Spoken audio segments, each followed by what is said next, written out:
Iniciou a gravação, Alberto? Gravação iniciada. A tua voz está muito baixa, tá, Alberto? Então eu pediria que falasse mais alto um pouquinho, mas tudo bem, já deu. Muito bem. Vamos dar continuidade, então, à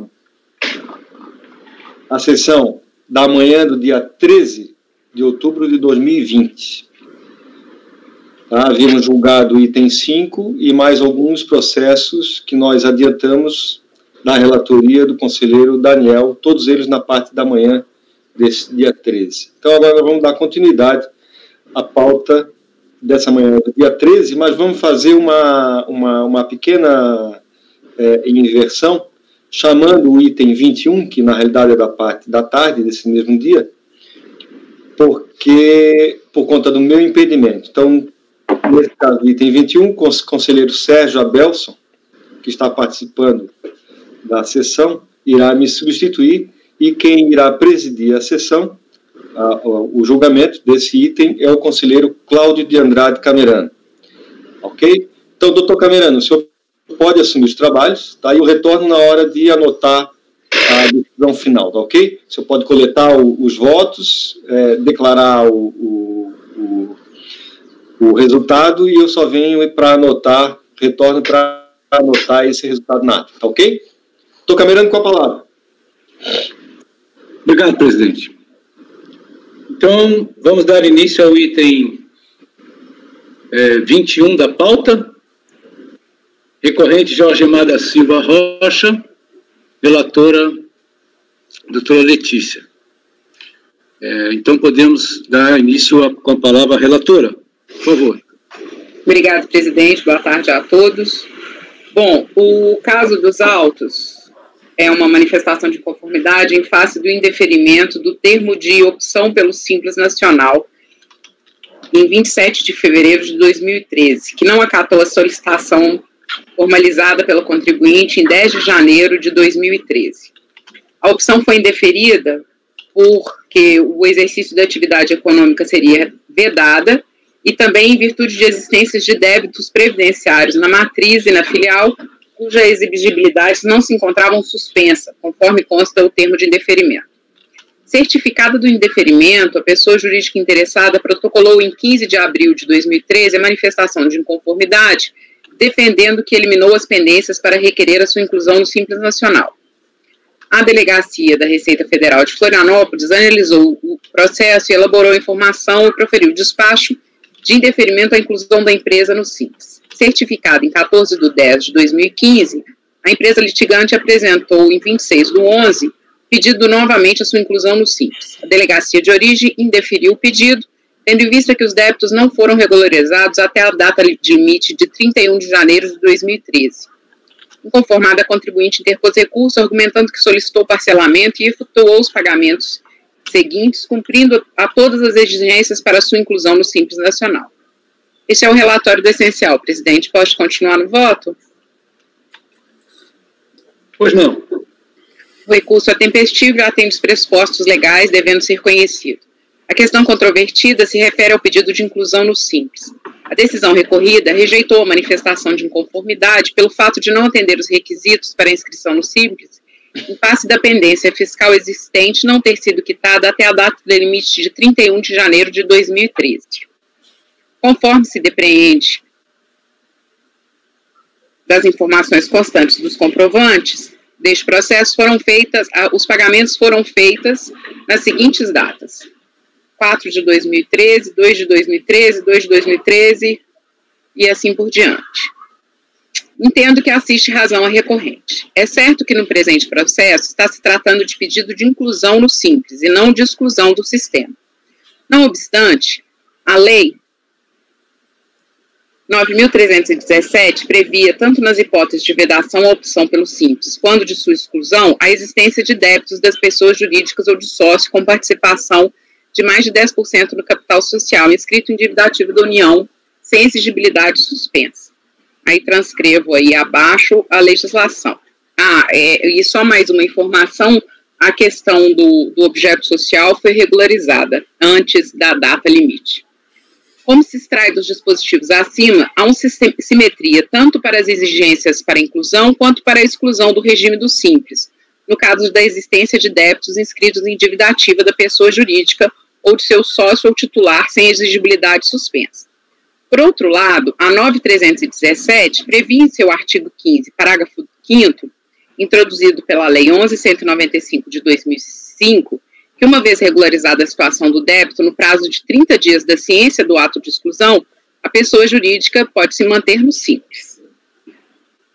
Embora seja certo que está sendo tratado de pedido de inclusão e não de exclusão, entendo que a análise do presente processo clama, no mínimo, um tratamento isonômico e equitativo. No caso dos autos, a pessoa jurídica requereu a inclusão no simples e verificou que havia 2 impedimentos, qual seja, existir em seu contrato social atividade vedada e ainda os débitos se encontravam em abertos. A autoridade administrativa competente, ao analisar o pleito, concluiu que havia impedimento para opção, primeiro em face do exercício da atividade vedada e segundo em face da existência de débito regularizado até 20 de fevereiro de 2013. Ora, o despacho decisório foi proferido em 27 de fevereiro de 2013. Portanto, antes mesmo de ser proferido o despacho decisório, que indeferiu a solicitação ao contribuinte já havia providenciado a regularização dos débitos. Dessa feita, entendo que o indeferimento do enquadramento ao regime fere o princípio da isonomia, posto que se a pessoa jurídica estivesse inscrita no simples e dele viesse a ser excluída pela constatação do mesmo débito inscrito em dívida ativa, ela teria o prazo de 30 dias da ciência da exclusão para regularizá-lo e assegurar a manutenção no regime. Assim, conduzo meu voto para dar provimento ao recurso da contribuinte deferido a sua inclusão ao simples no ano de 2013. Presidente, é como voto. Certo. Então, estamos abertos aí aos debates, comentários. Daniel. Presidente, só queria esclarecer um ponto aqui com a relatora. Foram 2 fundamentos. A questão do objeto vedado foi cumprido a tempo, né? Isso foi reconhecido pela própria DRJ. Tá? Agora, assim, pelo que eu entendi, me parece que o seu voto está conduzindo no sentido de garantir o prazo de 30 dias para regularização, independente se é inclusão ou exclusão.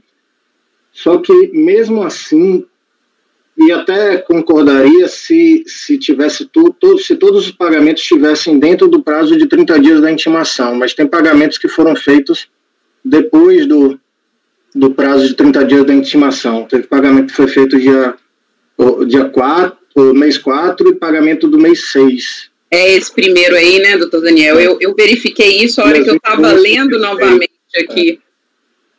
Aí me parece que, assim, pelo menos eu acho que a gente tem que guardar uma certa razoabilidade nos nossos votos aqui nesse sentido, pela questão do prazo. Eu até concordo com a argumentação que você trouxe para garantir esse prazo de regularização. O problema é que, na verdade, está indo, o resultado efetivo é além desse prazo de regularização de 30 dias, entendeu? Eu tô abrindo o processo aqui, porque eu não sei porque eu deixei passar esse aqui, que é o primeiro pagamento, esse de folhas 21 e 23. Vou verificar, inclusive, o que é, porque, eventualmente, vamos só para, não sei se eu pulei isso de propósito, se eu efetivamente não vi, porque aí eu tendo, inclusive, a alterar o meu próprio voto. Doutora Letícia, só um esclarecimento também. Esses débitos, algum deles ou todos, foram objeto de pagamento ou parcelamento?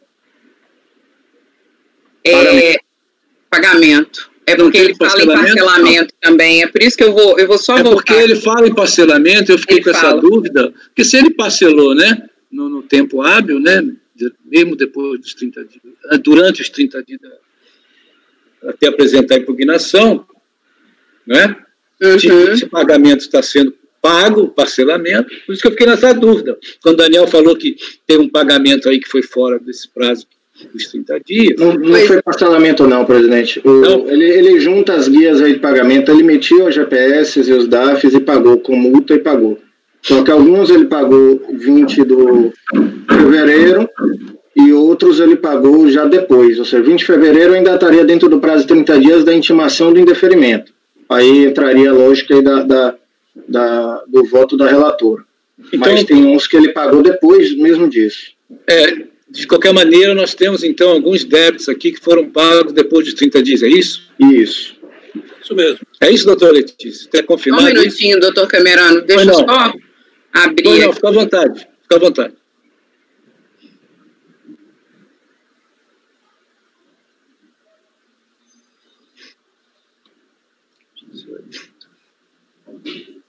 Tem, inclusive, nos autos, aí na página, acho que é 21. 21 e 23. A consulta de extrato de pagamentos, que aí ele diz aí o título, a data de pagamento 2/4 e 28/6 de 2013. Eram 3 valores aí pequenozinhos, que eu acredito que ele tenha se passado realmente, porque ele pagou valores maiores, mas o fato é que teve pagamento depois do prazo de 30 dias. Enquanto a Letícia dá uma olhada, deixa eu só tirar uma dúvida aqui. E aproveitando que você comunga do entendimento dela, então, pelo que eu entendi aqui, a gente está falando de indeferimento, que a lei fala que tem que ser regularizado no próprio prazo para solicitação, né? Então, quer dizer, não tem esse prazo de 30 dias da ciência do termo. Então, vocês, pelo menos, entendem que, ainda que seja indeferimento e que a legislação não dispõe desse prazo de 30 dias da intimação, vocês concedem esse prazo de 30 dias, como se estivesse tratando de uma exclusão, por exemplo, é isso, né?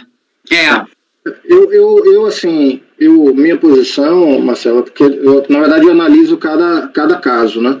Porque às vezes ele faz o pedido de adesão e ele só toma ciência da existência daquele débito no momento do indeferimento. E o indeferimento muitas vezes acontece depois do prazo dos 30 dias.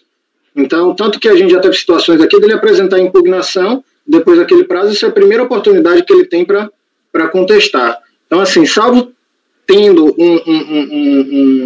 algo incontroverso que mostre que desde o início da adesão, essa adesão já foi impedida, o pedido de adesão foi impedido, indicando os débitos para que ele cumpra no mesmo prazo, tudo bem, mas aqui não tem. Aqui o que a gente tem é o termo de indeferimento listando os débitos, ou seja, pode ser que ele tenha tomado conhecimento desses débitos quando ele tomou ciência desse termo de indeferimento, que já tinha passado 30 de janeiro. Né? Então, como é que ele vai fazer essa regularização dentro do mesmo prazo se ele tomar conhecimento depois, entendeu? É nessa linha. Entendi, sim. Mas ele tem alguma fundamentação específica ou seria isonomia mesmo? A isonomia, essa explicação se a exclusão lhe dá 30 dias, então a gente entende que isso na DRJ a gente fazia assim também, a gente considerava esses 30 dias da impugnação ao termo de indeferimento. Tá, não, legal, esse argumento. Nelson. Sim. Presidente, mas veja, eu acho assim que está havendo uma interpretação que eu não tendo a comungar dessa interpretação. Porque quando ele faz a opção pelo simples, ele automaticamente recebe um comunicado dizendo, olha, você tem que regularizar esse débito, essa pendência, até o último dia útil do mês, da opção. Se ele não regularizou nesse prazo, mas ele tomou ciência, se ele apresentou o pedido lá 6 de janeiro, ele tinha até o último dia útil do mês de janeiro. É uma questão de interpretação apenas, doutor Nelson. Pois é. Mas, tudo bem, o senhor tem a sua opinião. Mas realmente não existe a previsão, entendeu, doutor Nelson? É uma questão de interpretação, que a gente faz por analogia com outras situações parecidas. Eu só quero concluir. Sim, pois não. Doutor Daniel, só uma questão aqui. Doutor Letícia, só um instantinho que o doutor Nelson vai concluir ali. Desculpa. Concluir meu raciocínio. Então, ele já recebeu o comunicado das pendências. Se não regularizar essas pendências até o último dia útil do mês da opção, pelo simples, ele vai receber um termo de indeferimento 30 dias depois, 60 dias depois, né? Agora, conceder mais 30 dias, isso eu acho assim, não está na lei, né? Mas... doutor Nelson, a relatora já explicou perfeito. O posicionamento, então está ali no voto dela, entendeu? O senhor pode não concordar a respeito, mas tem uma coerência. Pois não, doutor Letícia? Não, é porque eu estou vendo, eu estou verificando se esses dois débitos que foram pagos posteriormente a fevereiro, se eles estavam na listagem anterior, entendeu? É isso que eu não... na listagem lá do indeferimento? É isso. Tá, você olha pelo número do processo aí, relatora, ele... É o débito indicado no indeferimento sobre o número 3905-28331. De qual valor, doutor Daniel? Cadê? É porque são vários, né, aqui. É por isso que eu tô... Mas aqui deve ter sido um pagamento parcial até, não sei. Mas, assim, está indicado aqui nas competências, entendeu? São os débitos que estão nessa daqui, ó. Que tem em cima a lista de débitos, aí tem um débito número tal, né? E aí tem a lista de competências desse débito. Ele pode ter pago parte dos débitos que estão aqui e não pagou o restante, ficou um saldo para pagar. Ou alguma competência que ele não pagou, entendeu? Eu estou achando que são esses dois aí de R$68,70 e 70,26. Eu fechei. Então, 68, 60, valor do pagamento, 68, 67 e 91. São os 3 pagamentos que foram feitos em abril e junho. Então, se for sendo assim, presidente, eu altero meu voto para manter a decisão da delegacia de origem, porque efetivamente ocorreu o pagamento extemporâneo. Só um instantinho, doutor Carlos André queria falar alguma coisa? Não, presidente, eu, na verdade, já fui contemplado pela discussão que já houve. Ok. A doutora Letícia vai rever o voto dela, é isso? Ou já chegou a uma conclusão? Chegaram a alguma conclusão aí observando o documento? Cheguei a uma conclusão, sim, que efetivamente foi extemporâneo, que é a minha fundamentação, não seria suficiente, doutor presidente, porque tiveram 2 pagamentos que foram feitos depois de fevereiro. Então, seria efetivamente extemporâneo. Então, eu estou mantendo a decisão da delegacia pelos próprios fundamentos, porque os débitos não foram quitados até 30 dias. Então, seu voto seria alterado para negar provimento ao recurso voluntário? Isso. Você, doutora, retiraria aquela sua explanação acerca da... Tudo, vou tirar tudo. Vou manter, vou repetir a decisão com base no artigo 57, parágrafo 3º, e vou repetir a decisão da delegacia de origem, presidente. Ok. Então, a doutora Letícia, conselheira, relatora, alterou o voto, presente voto, em função das circunstâncias aqui alertadas pelo conselheiro Daniel. A doutora Letícia confirmou. Então, está alterando o voto para negar provimento ao recurso voluntário. Alguém quer mais fazer algum comentário sobre o assunto? Podemos votar? Agora, eu estou meio perdido aqui na ordem, né? Porque há muito tempo que eu não faço isso, mas deve ser o conselheiro doutor Daniel primeiro, não é isso? Isso. Presidente, voto, então. eu vou acompanhar a relatora. Eu só faço uma ressalva aqui quanto aos comentários do Nelson, porque eu até concordo com ele, só que esse processo especificamente não tem a lista de pendências, então não se sabe se o contribuinte foi cientificado ou não da existência desses débitos. Na verdade, o termo de indeferimento já foi em fevereiro, ou seja, depois do prazo para adesão. Então, por isso que eu entendia que se tivesse feito tudo dentro do prazo de 30 dias, daria aí para a fundamentação da conselheira. Mas, diante dos fatos, acompanha integralmente a relatora. Então, agora doutor Carlos André, né? Seu voto, por favor. Presidente, eu acompanho a relatora. Aí, deixa eu ver, na ordem da mesa Marcelo? Luciano. Ah, o Luciano está aqui no cantinho, doutor Luciano, por favor, seu voto.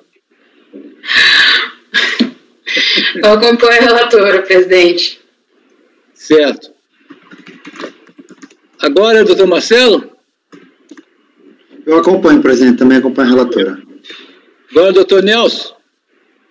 Presidente, eu voto com a relatora. Muito bem. E agora, doutor Sérgio Abelso? Também acompanho a relatora. Muito bem.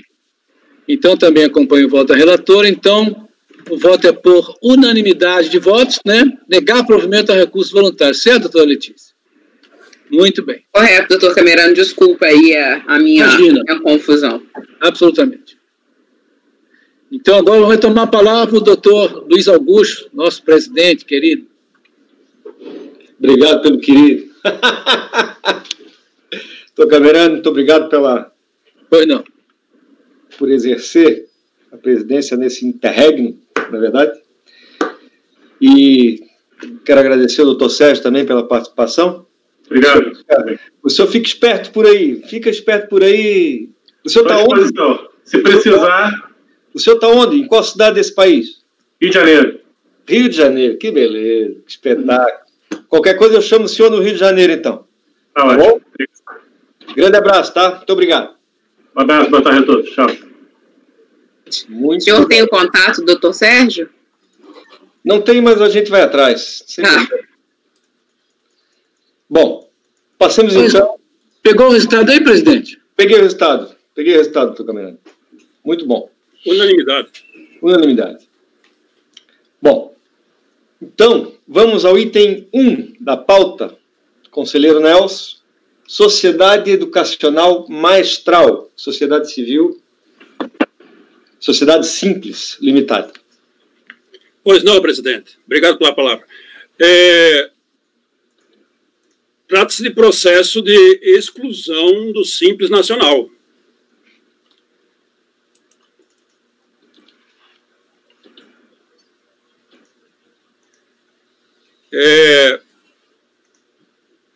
É uma exclusão lá da DRF Londrina.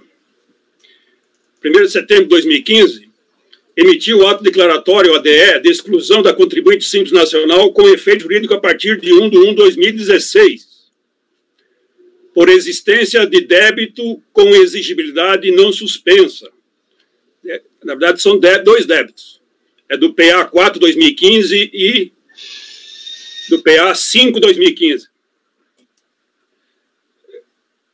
Então, é aquele dispositivo lá do artigo 17, inciso 5 da Lei Complementar 123. E esse ADE, ele tem um anexo único, né? O que facilita muito e facilita a defesa do contribuinte também, né?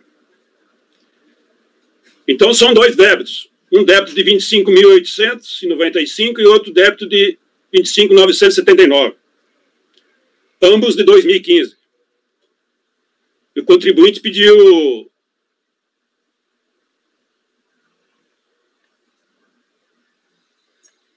E ele foi excluído a partir do ano subsequente, né? 1º de janeiro de 2016.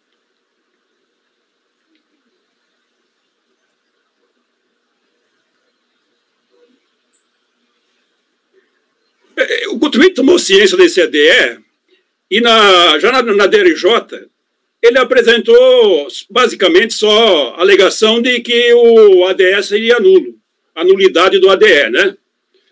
E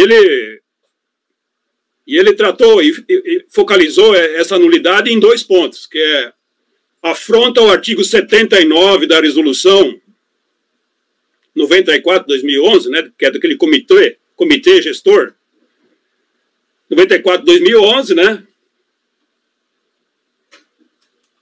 que quando ele alega que se ele está sendo excluído do Simples, ele cometeu uma infração.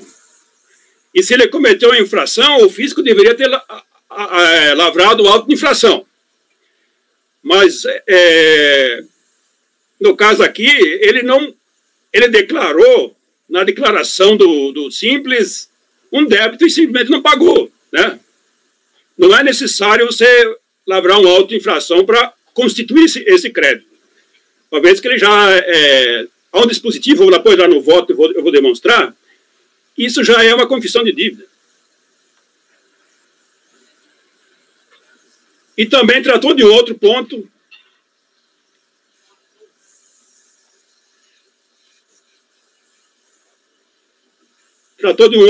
que é o artigo...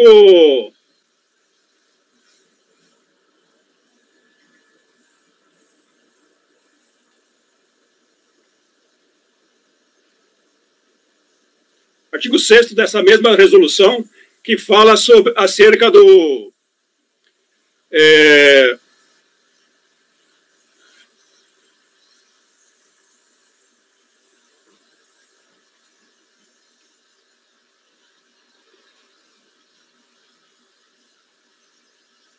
uma vez que não teria sido dado o prazo de 30 dias para ele, né? Ele quer o prazo aquele de 30 dias, igualmente a quem faz a opção pelo Simples, né? Então, esses são os fatos. A DRJ, na sua decisão, manteve o ADE, não constatou nenhum vício de nulidade, né? Então, na instância recursal aqui, a contribuinte simplesmente renovou essas mesmas alegações. Então, eu passo para o voto. O recurso é tempestivo e preenche os pressupostos, né? A lei trata da exclusão de ofício da contribuinte do Simples Nacional, por existência de débitos com exigibilidade não suspensa dos 2 PAs, com efeito jurídico a partir de 1/1/2016. Na primeira instância, a contribuinte apenas alegou que existiriam vícios de nulidade do ADE. Afronta o artigo 79 da resolução do Comitê Gestor do Simples, da 94/2011, imputação de existência de débitos em aberto com exigibilidade não suspensa sem auto de infração, que o fisco não lavrou auto de infração. Afronta o artigo 6º da resolução do Comitê Gestor, a mesma resolução 94/2011, que a exclusão do Simples ocorreu antes de vencido o último dia útil do mês de janeiro do ano da opção, né?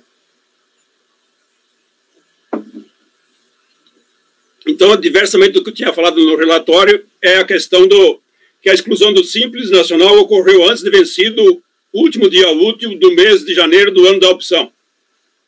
Mas que opção?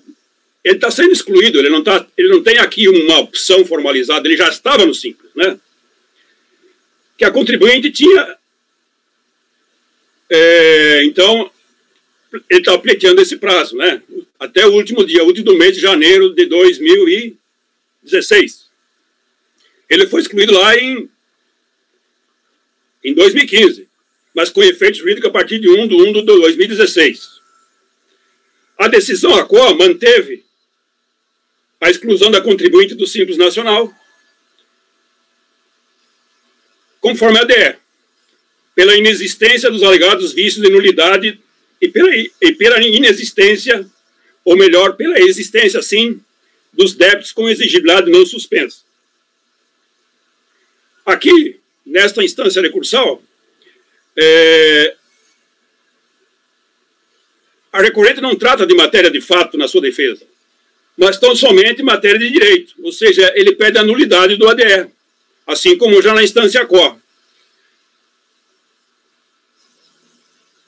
Data vênia de plano,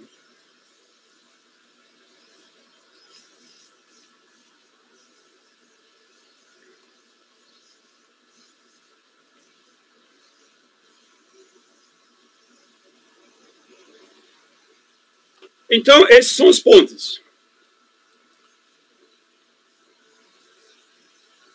para serem enfrentados aqui.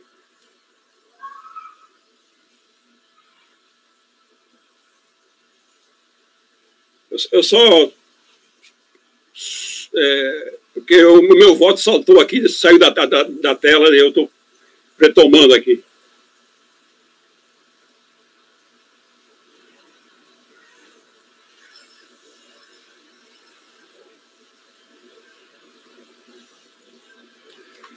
Como visto, a contribuinte não trata de matéria de fato na sua defesa, mas tão somente matéria de direito, que se resume à alegação de nulidade do ADE, em face dos 2 artigos lá da Instrução Normativa 94.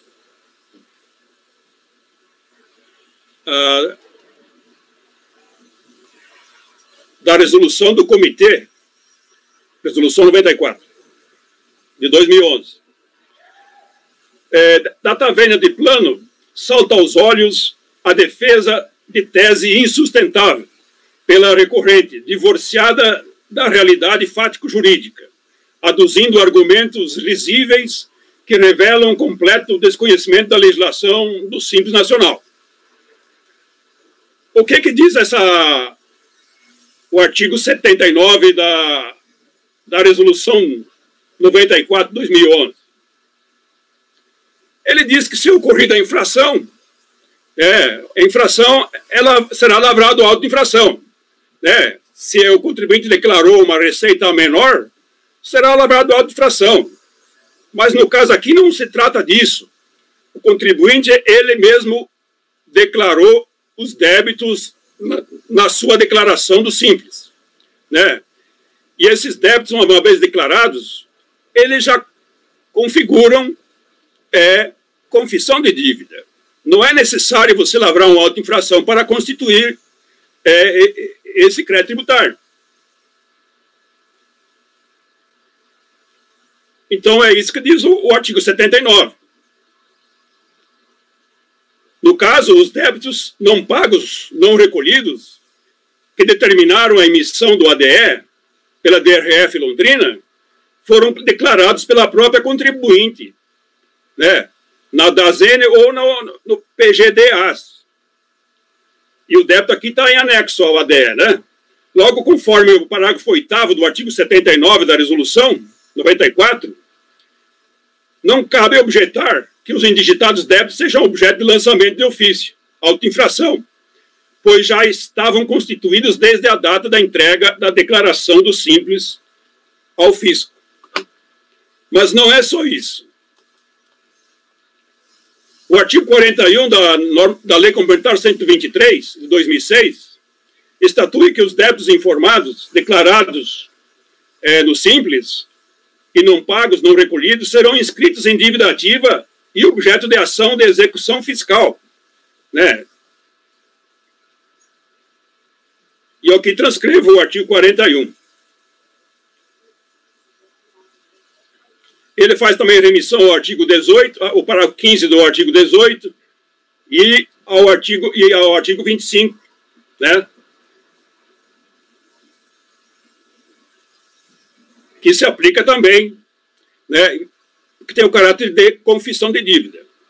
Então, já passado o prazo na instância administrativa sem recolhimento, ele já, em tese, pode ir direto para inscrição em debitativa. Eu também transcrevo esse artigo 18, parágrafos 5º, 15º e 15º-A da Lei Complementar 123, né, de 2006. Ou seja, o que diz esse parágrafo 15? Será disponibilizado sistema eletrônico para a realização do cálculo simplificado do valor mensal devido referente ao Simples Nacional. As informações prestadas no sistema eletrônico de cálculo de que trata o parágrafo 15 terão caráter declaratório, constituindo confissão de dívida e instrumento hábil e suficiente para a exigência dos tributos e contribuições que não tenham sido recolhidos resultantes das informações nele prestadas.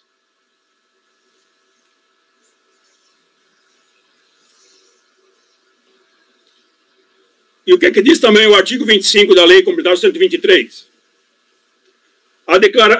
O artigo 25, parágrafo 1º.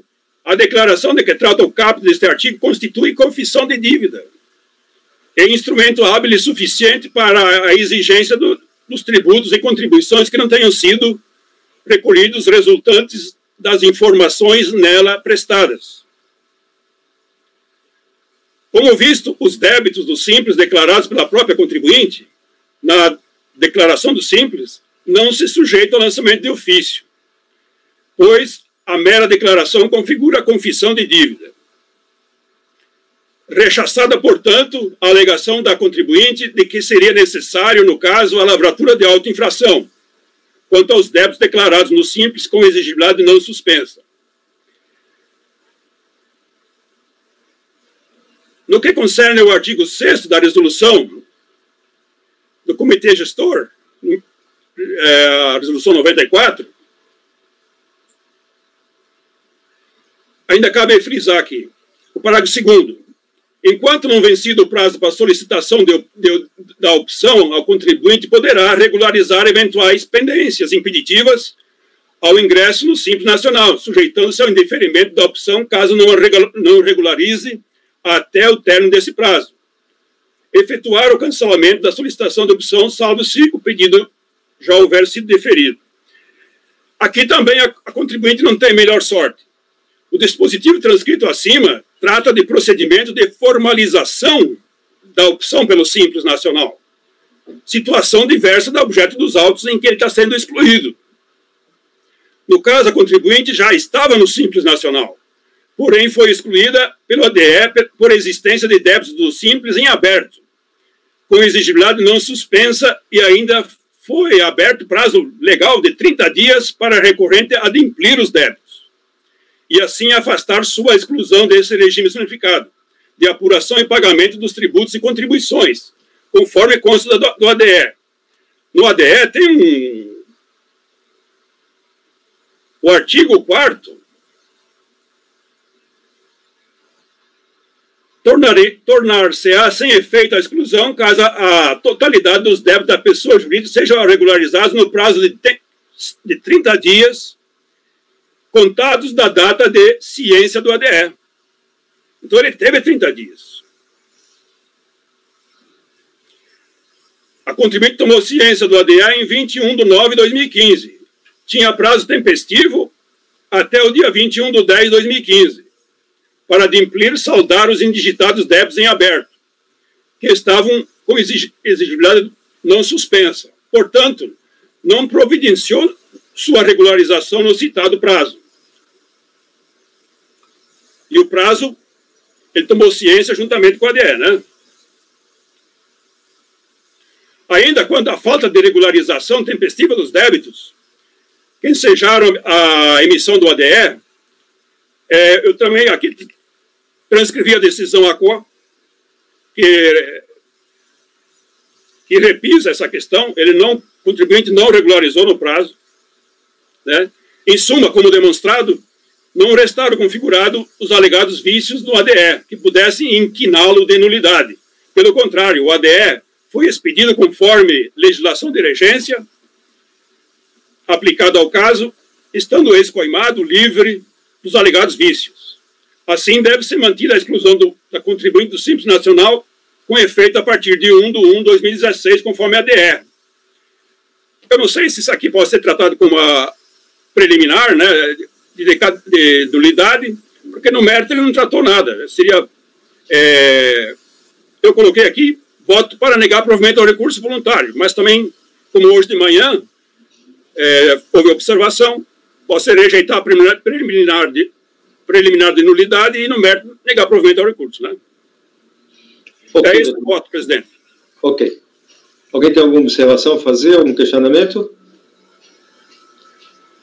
Passemos à votação, então, doutor Camerano. Acompanho o voto, relator, presidente. Doutor Daniel.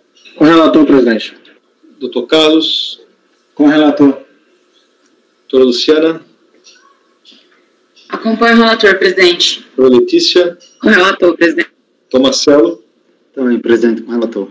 Também voto com o relator, então temos por unanimidade de votos afastar as agressões de nulidade, no mérito negar provimento ao recurso voluntário. Item 2 da pauta, conselheira Luciana, Celes e Companhia Limitada. Com a palavra, relator.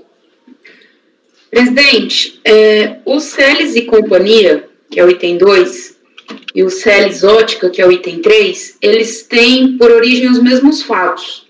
Tá? Até se o senhor me permitir ir relatando já os dois em conjunto, tá, ok. Porque acho que a gente consegue dar uma otimizada aqui na situação. Então, assim, tanto o Celes e CIA quanto o Celes Ótica, eles eram empresas que elas foram excluídas do regime do Simples Nacional em razão da constatação de comercialização de mercadorias que seriam objeto, né, seriam produto de contrabando ou descaminho.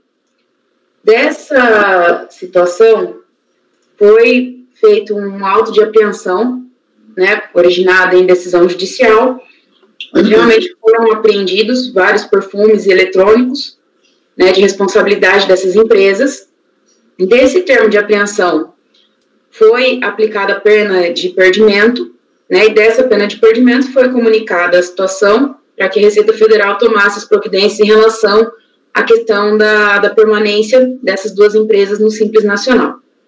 Então, diante dessa notícia, em 27 de novembro de 2009, foi lavrado o primeiro ADE. A única diferença entre os ADEs é que um tem numeração 35 e o outro tem numeração 36, né, que eles foram feitos em sequência. Então, lavrados os ADEs, a parte foi intimada, apresentou manifestação de inconformidade, e foi na análise da manifestação de inconformidade, foi verificado que esse primeiro ADE, o parecer conclusivo teria sido promovido por um analista e não por auditor. Em razão desse documento ter sido elaborado por analista, ele foi considerado nulo, em razão de ter sido proferido por autoridade incompetente. À época, esse vício ele foi declarado no acórdão como vício formal, né, em razão da incompetência da autoridade que lavrou esse auto. Só que por engano ou na hora de se fazer a redistribuição desse documento, esses dois processos acabaram indo para o arquivo, né, não se atentou ao reconhecimento desse vício formal por incompetência e não se, a princípio, esses autos teriam ficado no arquivo. Quando foi concluído o processo administrativo, né, vinculado a essas questões, onde foi confirmada a pena de perdimento, veio a notícia para os autos e acabou se desarquivando o processo e verificando que não havia sido promovido um novo ADE, né, dessa vez por auditor da Receita Federal, considerado como autoridade competente. Então, foi elaborado um novo parecer conclusivo, no sentido de que realmente haveria necessidade de se promover a realização de um novo ADE por autoridade competente para que essa situação fosse regularizada. Esses dois novos ADEs, né, que são o ADE de número 2, que é o Celes e CIA, e o ADE de número 3, que é o Celes Ótica, eles foram ambos realizados no dia 17 de fevereiro de 2014. Intimada a contribuinte para se manifestar a respeito, né, desse novo ADE, em razão da confirmação dessa exclusão, ela ingressou nos autos com nova manifestação de inconformidade, alegando a decadência, né, desses ADEs, bem como que haveria violação de princípios constitucionais, e principalmente em razão da lavratura desses novos ADEs, sem que houvesse conclusão no processo onde foi aplicada a pena de perdimento das mercadorias. A ADRJ, já antecipando essa questão, disse o seguinte, falou, tanto o processo da pena de perdimento foi concluído, né, que nós já temos a decisão definitiva aqui, conforme relatado, nos processos onde foi aferida a pena de perdimento, e a exclusão seria mera consequência da aplicação da pena de perdimento nos processos administrativos onde foram vinculados esses autos de infração. E que no caso aqui também não seria, né, a avaliação de decadência, até porque, embora a contribuinte argumente no sentido de que os fatos que deram origem à exclusão, eles eram referentes ao ano de 2008, que foi quando foi feito, né, o termo de apreensão desses eletrônicos e perfumes e várias outras mercadorias ali sem a documentação de regularidade, né, os ADS teriam sido anulados efetivamente por ocasião do julgamento, né, do acórdão proferido em 1/8 de 2011, e que o prazo, então, para que se fosse elaborado um novo ato, ele surgiria a partir, né, do reconhecimento da nulidade do primeiro, e não dos fatos geradores em si, como pretendido pela contribuinte, até de acordo com o artigo 173, inciso 2 do CTN. E manteve a regularidade dos novos atos de exclusão, né, do Simples Nacional, até porque também não seria o caso de se discutir né, se a aplicação da pena ou não de perdimento, já que elas eram objeto de outro processo, né, que o processo do Simples seria mera consequência, e que lá efetivamente já havia sido transitado em julgado essa questão. No recurso, a contribuinte, ela levanta a questão do reconhecimento do vício material e não formal, como constou nesse primeiro acórdão, né, que foi o acórdão proferido em 1º de agosto de 2011. Aqui, no caso, eu estou afastando essa rediscussão, até porque quando a contribuinte foi intimada desse primeiro acórdão, lá em 5 de dezembro de 2011, né, e as datas são contíguas para os dois processos, ela sequer apresentou qualquer tipo de recurso para, né, rediscutir a natureza do vício. Então, aqui eu estou considerando como precluso esse argumento, já que não levantado aquela época quando ela foi cientificada desse primeiro julgamento e que não caberia a nós avaliar a natureza aqui do vício, se material ou se formal, para fins de elaboração de um novo ato, tendo-se, né, tornado definitiva o julgamento por vício formal.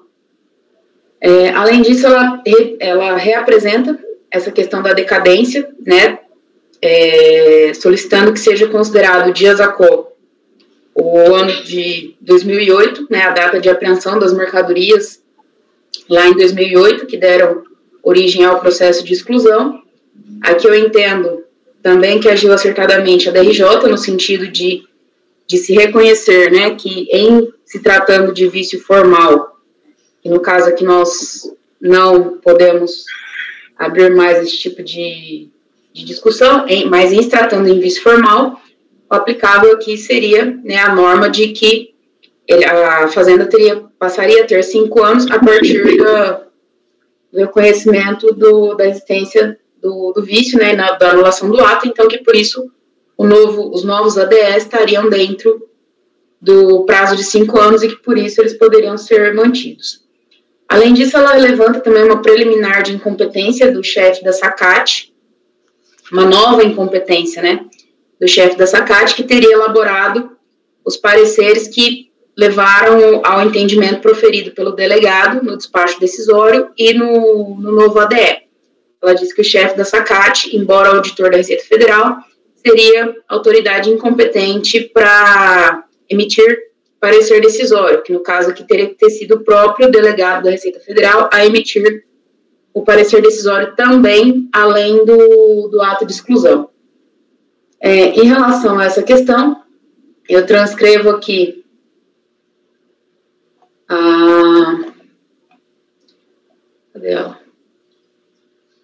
a lei que regulamenta, né, a própria distribuição de competência dentro da Receita Federal, e aqui, seguindo o conteúdo, inclusive do próprio artigo 33 da Lei Complementar 126/06, que trata do Simples Nacional, e seguida da Lei 10.593 de 2002, né, artigo 6º, que distribui a competência dos ocupantes do cargo de auditor fiscal da Receita Federal, eu entendo, né, da leitura desses dispositivos, que realmente o auditor que subscreveu o despacho decisório, na qualidade de auditor da Receita Federal, embora, né, não fosse delegado, mas chefe dessa caixa, que teria, sim, competência para emitir esse parecer, né, subsidiando as razões do despacho decisório. No mérito, ela tenta rediscutir também as questões envolvendo a aplicação da própria pena de perdimento, onde ela diz que a pena foi aplicada com base em mera presunção de que as mercadorias não estariam desprovidas da documentação adequada. E aqui eu transcrevo também, né, parte do conteúdo do próprio processo, né, cujas cópias estão nos autos, apontando que justamente o contrário, né, que o que efetivamente se ficou demonstrado nos processos onde foi aplicada a pena de perdimento, que inclusive já tiveram decisão definitiva, é que efetivamente essas mercadorias apreendidas, né, foram introduzidas clandestinamente no território nacional. Então, diante dessas razões, considerando que o ato declaratório 03, né, que é o processo Celes Ótica, e o ato declaratório 02, que é o Celes e Companhia, né, emitidos no dia 17 de fevereiro de 2014, foram promovidos de forma regular, dentro do prazo regulamentar, de modo que eu confirmo a sua regularidade. Aqui só faltou matar, nego o provimento aos recursos de ofício. Aos recursos de ofício não, aos recursos voluntários.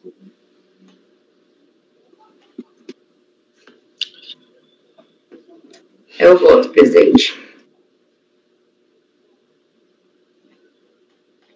Nós temos aí duas preliminares, é isso? Preliminar de nulidade do ADE, por conta da arguição de pessoa incompetente para emissão do ato, não é isso?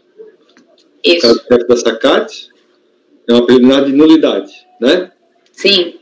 A outra preliminar é de decadência, é isso? Decadência...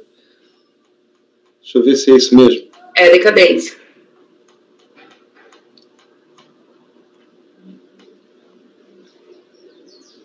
Decadência para a edição do ADE. Isso, decadência para a edição do ADE.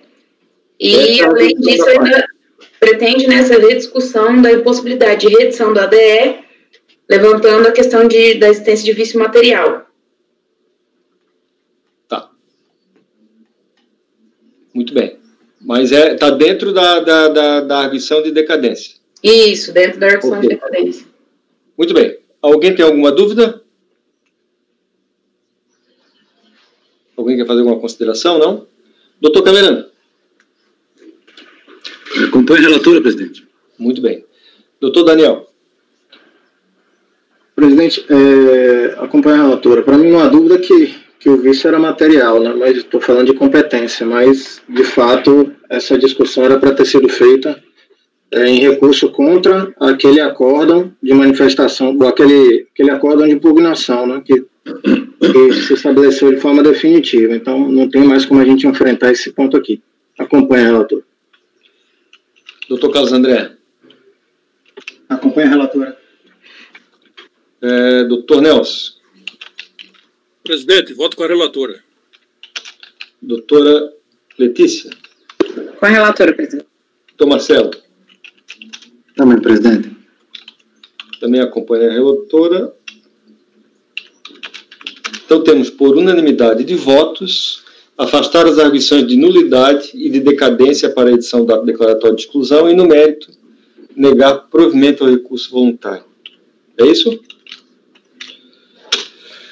Muito bem. O item 3. Também é da Celes, só que é outra empresa, né? Celes Ótica. Isso, presidente. Aí foi o que eu mencionei para vocês, né? Os dois processos, eles são originados pelos mesmos fatos acontecidos lá em 2008, né?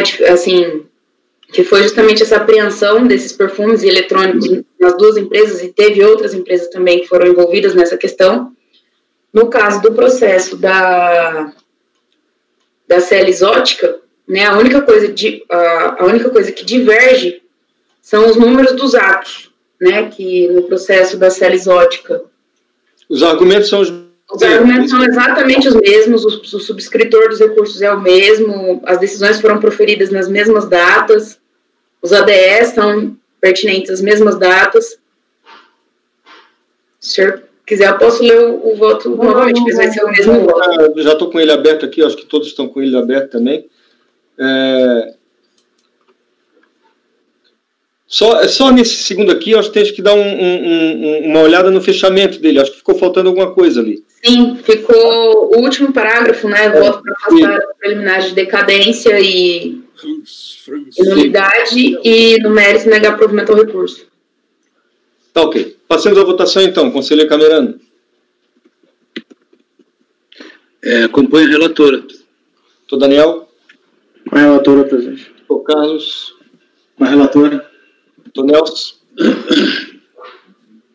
Presidente, voto com a relatora. Doutora Letícia. Com a relatora. Doutor Marcelo. Também, presidente. Então, também temos, nesse caso, por unanimidade de votos, afastar as eleições de nulidade, de decadência e predição da declaratória de exclusão e, no mérito, negar provimento ao recurso voluntário. Item 4, doutor Camerano, CP7, Comércio de Calçados Limitada. Pois não.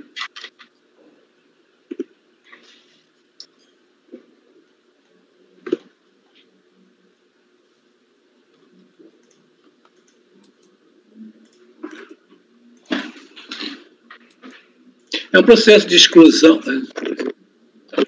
Processo de exclusão da interessada do Simples Federal e do Simples Nacional. Pegou uma parte do Simples Federal e uma parte do Simples Nacional. Então, tem aqui os respectivos ADS,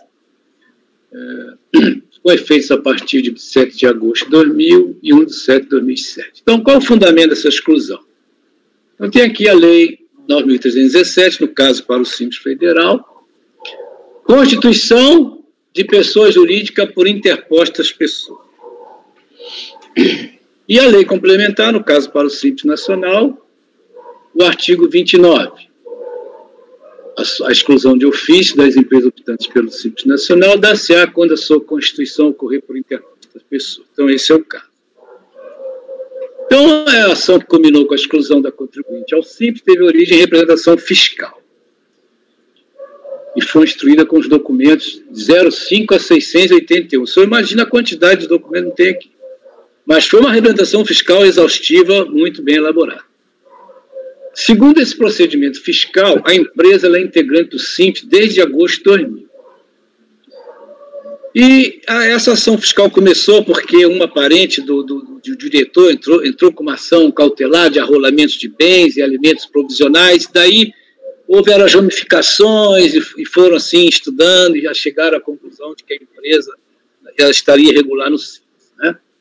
Foi movido por Ângela Fernandes Viotto, que vem a ser a esposa de João Alberto Viotto. Este tido como verdadeiro administrador e responsável pela administração da interessada CP7 Comércio de Calçados e de outras 7 empresas, todas contemplando sócios laranja em seus quadros societários. Então, aqui na representação estão listadas essas 7 empresas que fazem parte desse contexto todo aí. Jorrovi Comércio de Calçados, CP7, que é a recorrente, Olho da Águia, Voo da Águia, Filho da Águia, Megavá Comércio, Ninho da Águia, e assim, são essas 7.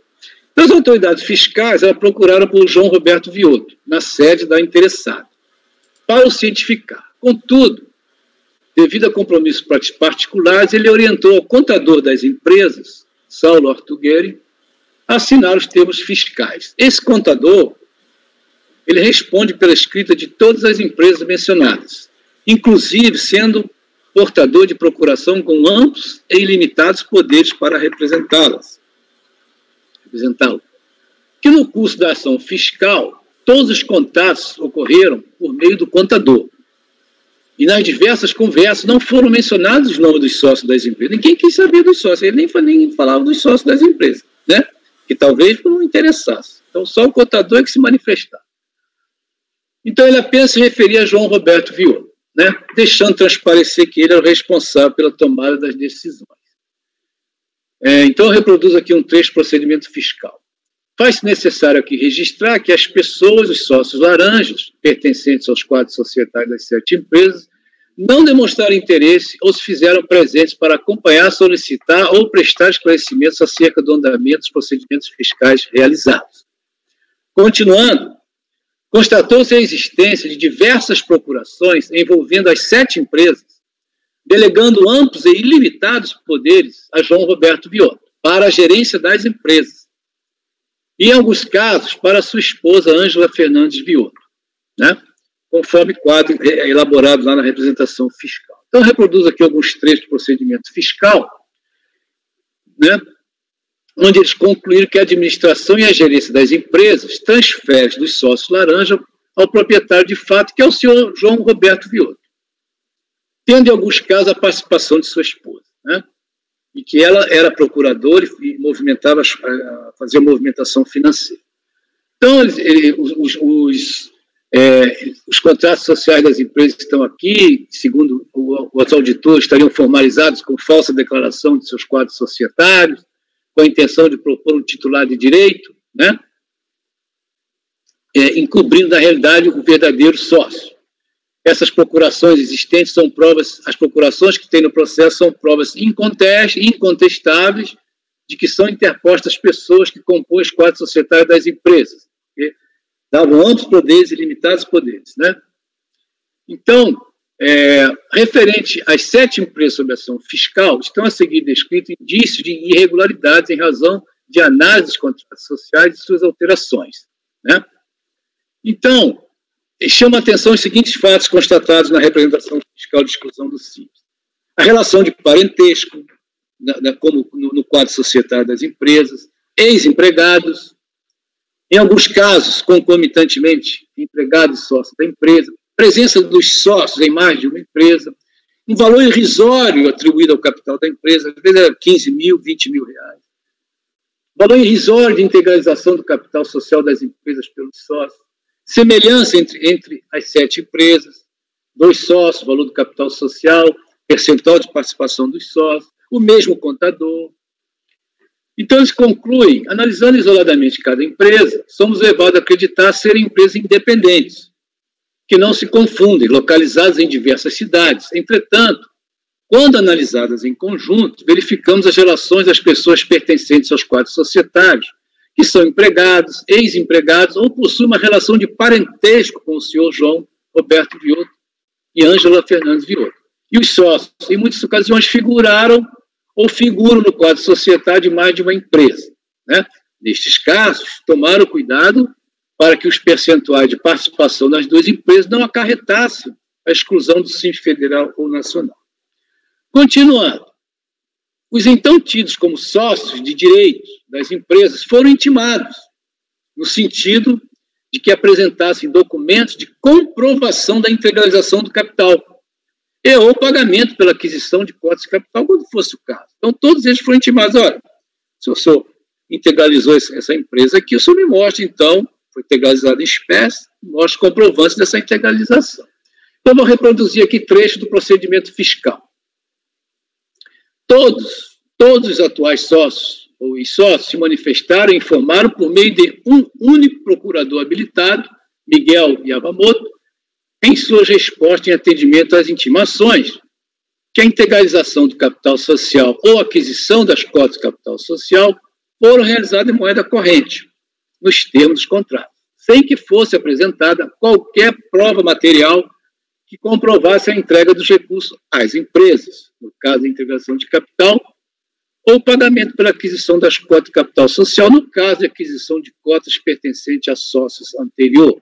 Ou seja, uma cópia de cheque, um comprovante, nada disso, comprovante de transferência bancária, nada disso foi apresentado. Nós temos aqui também várias outras intimações trazidas no procedimento fiscal que contribuem para a conclusão fiscal, as quais, oportunamente e, se necessárias, serão comentadas no voto. Porque a representação fiscal ela é muito vasta, ela é muito extensa e muito comprometedora da situação apresentada aqui nos autos. E no recurso voluntário, ele não se concentra em determinadas situações bem graves aqui, que foram relatadas na representação. Portanto, senhor presidente, que eu não trago aqui agora para não cansá-los. No recurso voluntário, eu me encarrego de fazer isso. Então, assim conclui a autoridade fiscal. Os pressupostos sobre análise nos permitem qualificar como simulação fraudulenta a constituição de pessoas jurídicas através de falsa declaração de sua composição societária, com a utilização de interpostas pessoas, os chamados laranja ou testa de ferro, uma vez que a parte que figura no contrato não é a pessoa que deve aproveitar os resultados do empreendimento, mas sim outra pessoa, um titular fingido ou oculto.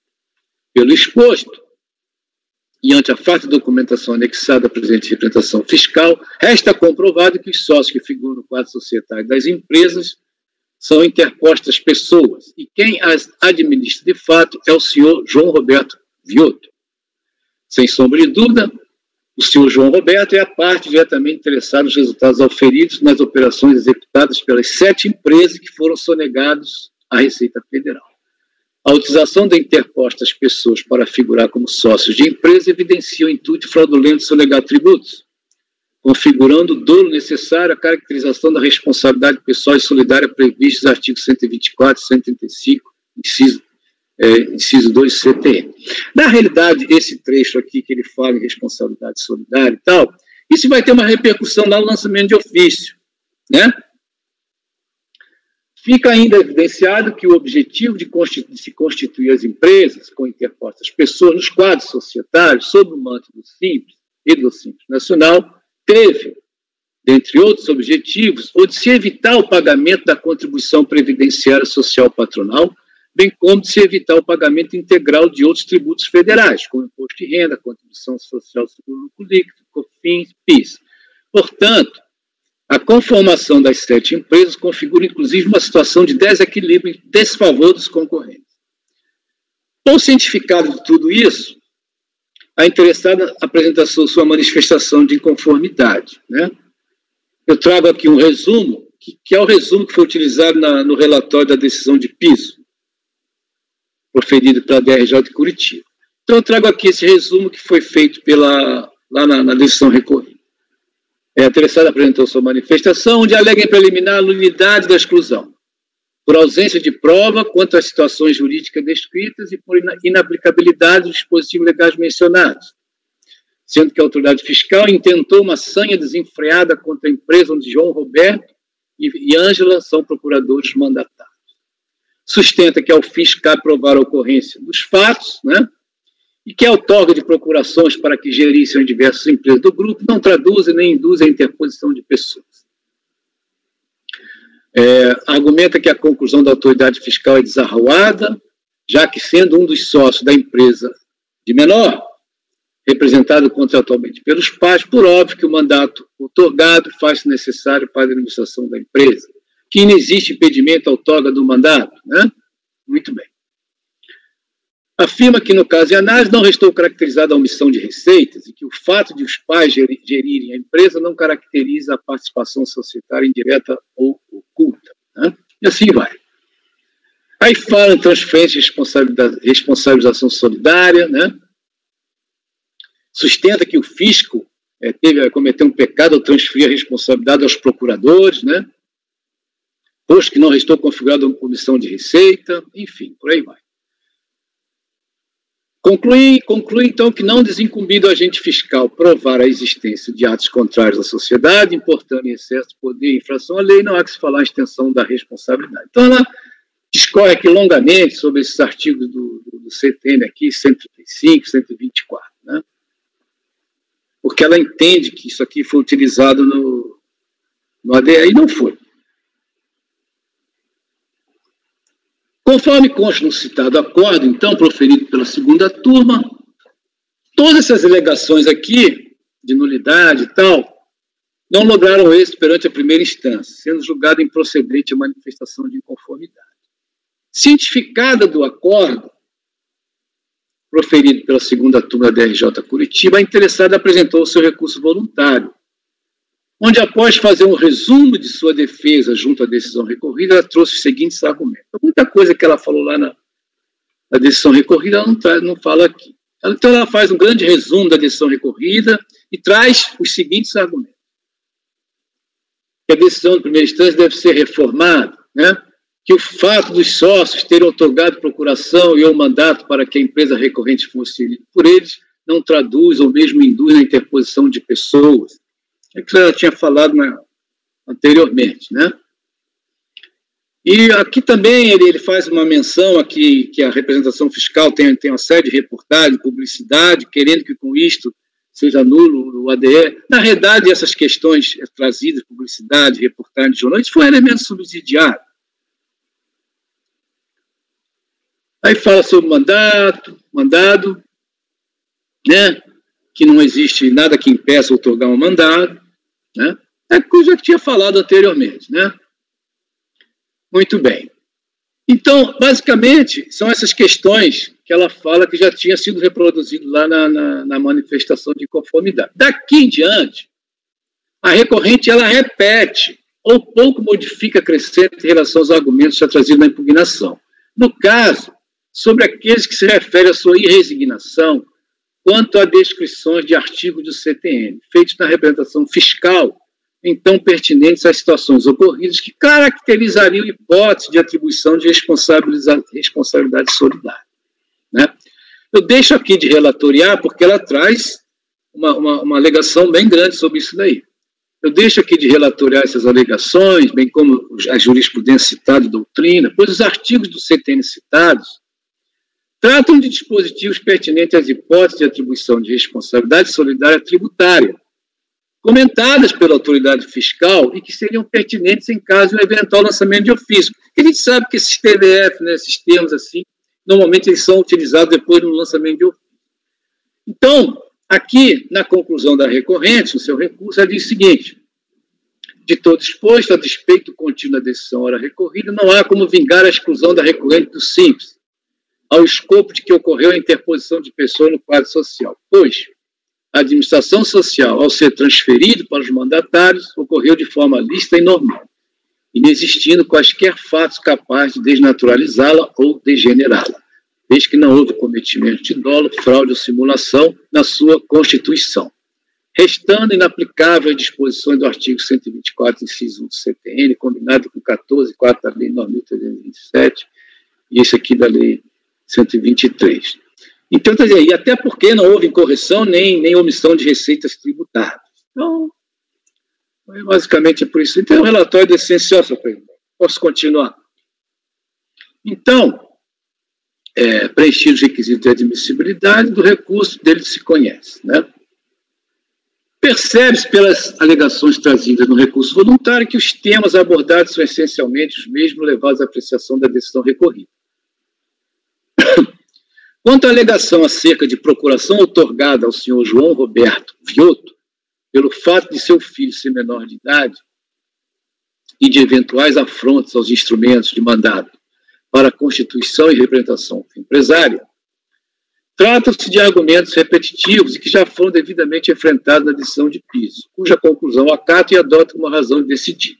Você veja que eu não relatoriei o voto todo lá da decisão recorrida, porque eu ia aproveitá-lo aqui, então eu quis fazer de uma vez apenas só. Então eu reproduzo aqui aquela questão que ele trouxe lá.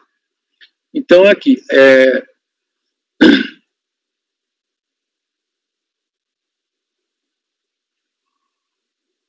aqui ele está resumindo então o que ela falou, né?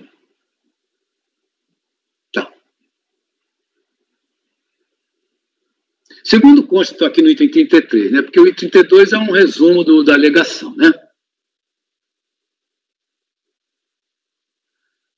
Segundo consta do contrato social, a hora impugnante foi constituída em agosto de 2000, tendo como sócios José Jacques Pérez e José Severino Coelho.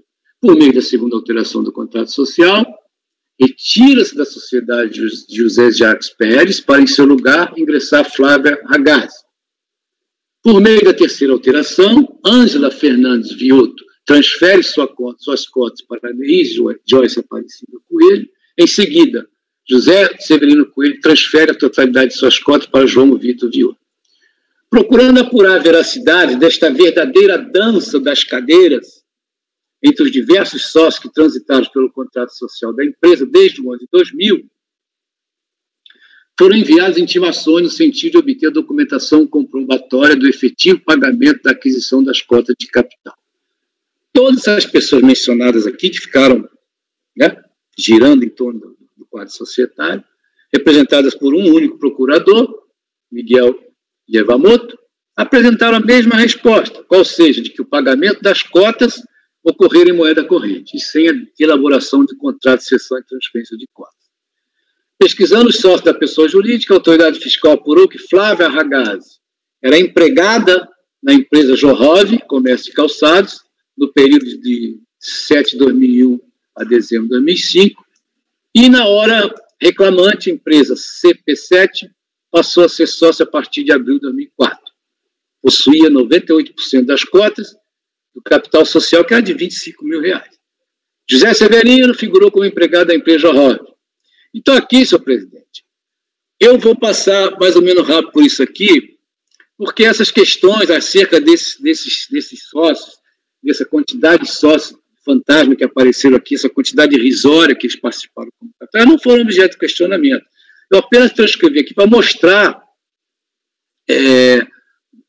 quais os sócios que compunham a participação deles no capital, tá? Mas eu acho que eu não preciso ficar lendo tudo isso aqui, porque não foi especificamente contestado. Então, olha aqui, ó, no item 38.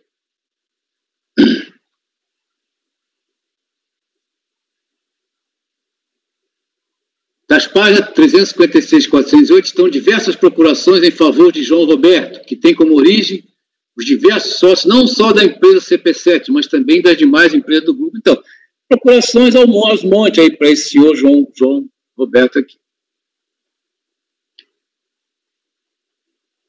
E aqui cabe afastar a alegação de que, no caso de análise, a procuração para representar João Vitor Vioto era necessária por ele ser de menor de idade. Isto até poderia parecer plausível se não houvesse a concessão das outras procurações. Isso aqui é um menor de idade, mas apenas uma empresa só. Percebe-se que a autoridade fiscal deixa explícito que João Roberto Vioto possui procuração com amplos e restritos poderes de todas as empresas do grupo. Então, eles montaram um quadro lá que confirma que as empresas sempre estiveram sob a administração de João Roberto Vioto e Ângela Fernandes Vioto, né? Cabendo à sua esposa abrir, movimentar e encerrar contas correntes mantidas por todas as pessoas jurídicas em diversas instituições financeiras. Ao todo, eram 18 procurações.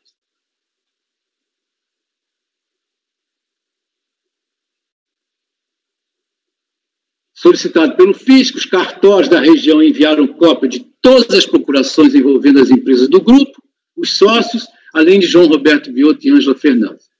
Foram encontradas diversas procurações envolvendo essas pessoas. Então, lá na representação fiscal tem um quadro enorme mostrando todas as procurações, com todos os poderes, enfim, datas. Muito bem. As procurações mais recentes, todas do ano de 2010, outorgam ao João Roberto Vioto irrevogáveis e irretratáveis poderes para tratar de todos os negócios e interesses das empresas. Quanto à citação por parte da autoridade fiscal de dispositivos legais do CTN, da representação fiscal, de se dizer apenas que as alegações trazidas pela recorrente são argumentos repetitivos, que já foram devidamente enfrentados na decisão de piso, cuja conclusão acata e adota como razão de decidir. Né? Então, aqui no item 50, o presente processo não trata de responsabilidade solidária. O que constitui o núcleo central deste processo é caracterizar a hipótese impeditiva existente que dará sustentação à exclusão da contribuinte ao simples. A menção feita à responsabilidade solidária, ao fim da representação fiscal, dirige-se a eventual lançamento de ofício para a exigência de tributos que não foram recolhidos ou foram recolhidos a menor. Então, no recurso voluntário, na manifestação de inconformidade, ele gasta, a gente falava rios de tinta, agora não pode mais falar mais isso, né? Gasta não sei quantas telas para sobre esse negócio aí de responsabilidade solidária, que não tem nada a ver no caso aqui da exclusão do simples. Como mencionado, o presente processo não se refere ao lançamento, mas ao reconhecimento ou não do direito ao benefício fiscal. Como bem lembrado pela autoridade fiscal, o objetivo de constituir empresas por meio de interpostas pessoas se reflete em usufruir da tributação mais benéfica e configura a situação de desequilíbrio em desfavor das empresas concorrentes. Então, senhor presidente, até aqui o que foi mostrado já é o que basta para decidir. Veja que tanto na manifestação de inconformidade quanto no recurso voluntário, não houve nenhuma contestação específica aos quadros societários das empresas, as pessoas envolvidas, o grau de parentesco, os ex-empregados, a quantia irrisória no capital social das empresas, né? As procurações de amplos poderes. Né? A recorrente, como demonstrado, apegou-se em alegações desvinculadas de todo o material probatório e fatos apurados pela autoridade fiscal, esquivando-se de enfrentar as situações apontadas que dão amparo à conclusão de utilização da interpostas pessoas, minuciosamente demonstrada a representação fiscal. Além disso, eis alguns fatos também ignorados, apontados na representação fiscal acerca da caracterização de interpostas pessoas. Na realidade, eu trouxe mais isso aqui até para dar premiar o trabalho fiscal, né? Porque foi um trabalho muito bem elaborado e se trouxeram muitas evidências do que aconteceu aqui, do que foi narrado aqui, e o interessado, de fato, aí realmente esquivou-se de qualquer comentário. Então, tem aqui, que chama a atenção no quadro societário, a relação de parentescos, ex-empregados, que eu já falei, né?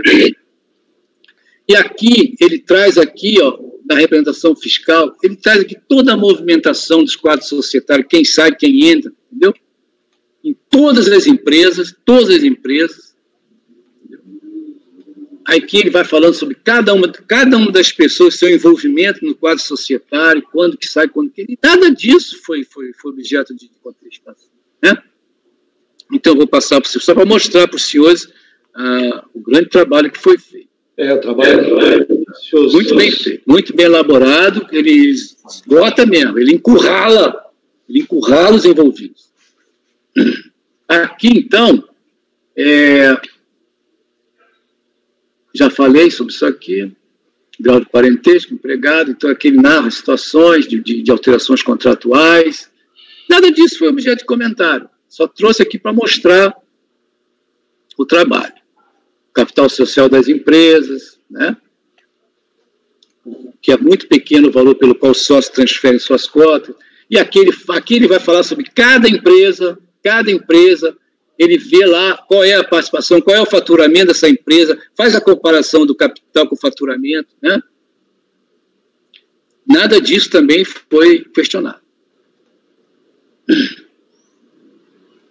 Aqui ele traz também as propagandas, informações disponíveis na internet, que é essa Jorrove aqui, que é a inicial do nome dele, né? João Roberto Viola, né? Então, aqui, ó, você pode ver que na propaganda aqui tudo é uma coisa só, tá vendo? Todas as empresas estão aqui praticamente uma coisa só. Os endereços das lojas coincidem com os das 6 empresas, e assim ele vai falando, e nada disso foi contestado. É um elemento subsidiário, até porque a grande questão já tratamos, né? Então tem aqui a foto dele aí, ó, né?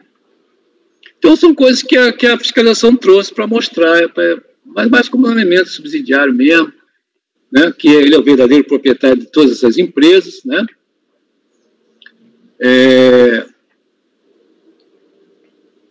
E ele atualmente não compõe o quadro societário de nenhuma delas.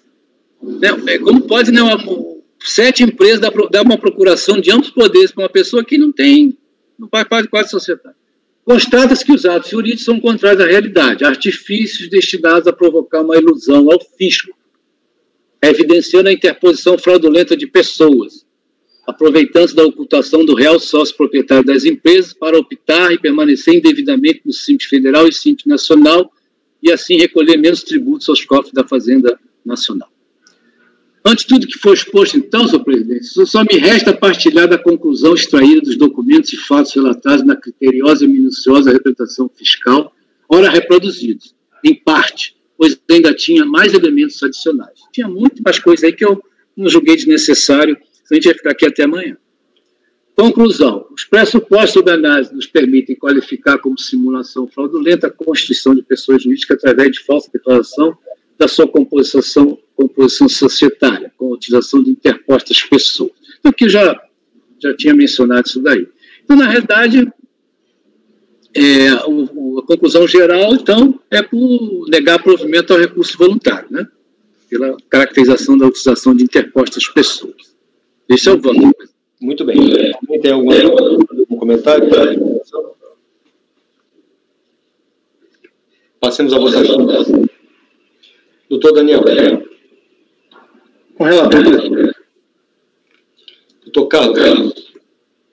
Com relator. Doutor Luciano. Acompanho o relator, presidente. Doutor Nelson. Presidente, voto com o relator. Doutor Letícia. Com o relator, presidente. Doutor Marcelo. Acompanho, presidente. Infelizmente, essa é uma realidade, né, Camerano, que o doutor Carlos também sabe melhor do que qualquer um de nós aqui, militou tanto tempo na fiscalização, é uma realidade que graceja, que permeia, que viceja 18 empresas, né? 18 empresas, e todas elas sendo controladas por uma procuração. É uma procuração. Né? Para fugir do simples. Enfim. É verdade. Também voto com o senhor, doutor Camerano. Então, temos, por unanimidade de votos, negar provimento ao recurso voluntário. Passemos ao item... Podemos dar um intervalinho? Tá, 2 minutinhos então, tá? E a gente volta para o item 7. Doutora Letícia, tá ok? 2 minutinhos, tá? Apoio, pode interromper a gravação, por gentileza?